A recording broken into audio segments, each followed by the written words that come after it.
Grabe guys, tingnan nyo to. Ayan o, naultihan na siya dito. Akala nyo magbabak na siya guys, pero biglang pumasok guys. Grabe. Ang lakas niya dito magkadita mga pre.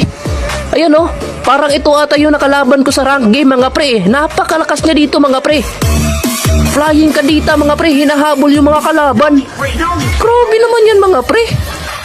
Pag makalaban nyo to mga pre, auto-surrender na lang talaga kayo mga pre. Binugbog talaga ako ng ganito mga kalaban mga pre. Ganito kadita mga pre. Wala ka talagang forma talaga mga pre pag ito yung nakalaban mo. Grabe ba naman mga pre? Ano kayang ano na ito guys? Ano kayang kinakain ito? Ba't ganito maglaro to? Ilang years na kaya siya naglalaro ng kadita mga pre no? Grabe, meron palang ganito mga player mga pre. Kahit mage mga pre, gagawing assassin mga pre. Ay assassin naman pala to si kadita no? Pero napakalakas niya talaga mga pre. Kasi malambot, mahirap tong gamitin tong ano na to mga pre. Hero na to mga pre.